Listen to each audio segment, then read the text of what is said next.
Olá pessoal, tudo bem? Me chamo Ivete Luna e sou professora do Instituto de Economia na Unicamp. Hoje nós aprenderemos aqui o conceito de parâmetro e de estimativa, que são fundamentais, tanto na estatística descritiva para guiar a construção dos indicadores, como na inferencial, para validar afirmações sobre uma população. E a gente já conhece um pouco no vídeo anterior, que eu vou deixar o link ali na caixinha de descrição também, sobre esse procedimento e como ambos ramos da estatística se relacionam.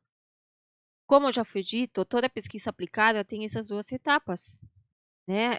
No mínimo, uma delas que é a parte exploratória e descritiva dos nossos dados, que corresponde à estatística descritiva. Então, a partir de uma população, nós extrairemos uma amostra representativa, né, sobre a qual nós realizaremos análises exploratórias, construiremos indicadores, calcularemos medidas, né, visando, né, o estudo de uma determinada variável sobre a população. O que acontece é que a gente não usa a população porque normalmente a gente não tem acesso, né? Então a gente se contenta com a amostra, torcendo para que seja representativa o suficiente e que isso nos permita justamente começar um processo de análise exploratória, de construção de índices e medidas, e com essas informações todas, inferir e validar afirmações sobre a população, aqui com a ajuda das diversas ferramentas de estatística inferencial. Quais as ferramentas? As duas que nós exploraremos ao longo destes vídeos são os testes de hipótese e os modelos de regressão linear. Bom, então essa é a sequência. Então veja que aqui nós temos os conceitos de população e amostra já sendo utilizados e surgiu também aqui uma palavra, né, que é a estimativa, né? Então aqui nós precisamos definir muito bem o que é uma estimativa e o que é essa medida observada na população. Começando por ela, tá? Aquela medida que a gente gostaria de observar na população é o que nós chamamos de parâmetro, tá? E qual é a característica dela? Ela tem um valor único. Por exemplo, a média de idade da população brasileira é uma só. Se eu pudesse pegar os mais de 220 milhões de brasileiros, coletasse as suas cidades e idades e calculasse a média dessas idades, eu teria o parâmetro média populacional de idades, sendo redundante, igual a um determinado valor. Se eu quero analisar a renda da população brasileira, eu posso definir que eu quero olhar na população a renda média. Se essa renda média for igual, por exemplo, 4 salários mínimos, então o meu parâmetro média de renda seria igual a 4. Veja que como eu calculo essa média a partir de todos os indivíduos da minha população, concorda que esse valor não tem como mudar? Ser que a população muda ao longo do tempo, claro, mas num determinado momento, no censo, que entrevistou a todos os brasileiros, por exemplo, o mais próximo que chega a isso, né? Essa média, essa renda média, não tem como mudar, assume um valor único, né? Esse valor é o parâmetro e é uma medida populacional, tá? A estatística, por outro lado, é um instrumento da estatística descritiva que utilizaremos para estimar essa renda média a partir da amostra. Pode ser uma média simples, uma média ponderada, alguma medida de posição central que me permita qualificar a renda média brasileira, tá?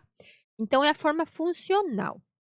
Quando eu construo ou coleto uma amostra, digamos assim, eu entrevistei a 100 brasileiros, defino que como estatística para olhar a renda média, eu utilizaria a média simples.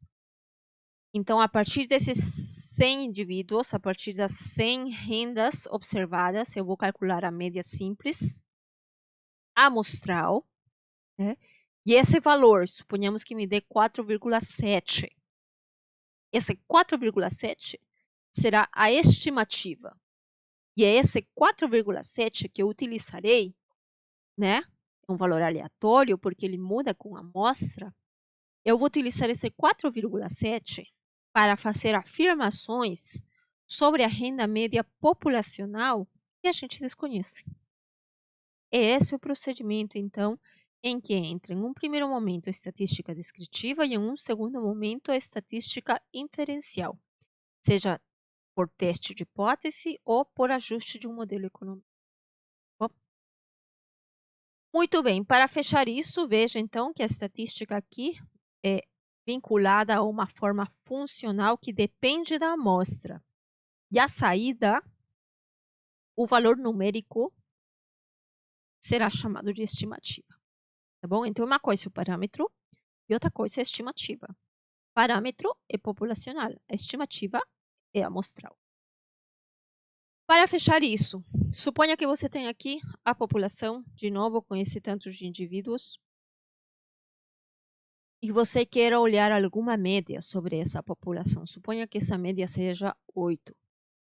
Normalmente você não vai ter esse valor, porque se eu tivesse, eu não precisaria de estatística. Não tenho esse valor, mas eu quero estudar esse problema a partir da média da população.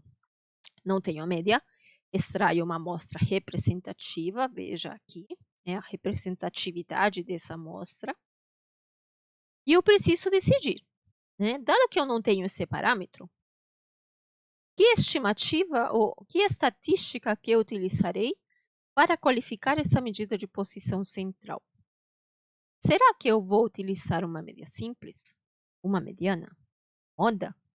Talvez a média geométrica seja mais própria.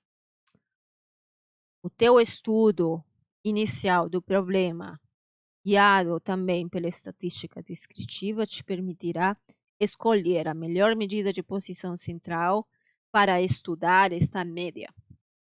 Tá bom? Suponhamos então que eu escolha a média simples. Né? Então, a partir dos 4 valores observados na minha amostra, eu vou calcular um valor. Suponha que seja 7,2. Esse 7,2 será então a estimativa e será a única coisa que a gente tem para fazer afirmações válidas ou não sobre este parâmetro que a gente desconhece. Como é que a gente sabe se é válido ou não? Você tem que colocar essa afirmação em teste. Tem que testar e chegar a uma decisão. Tá bom?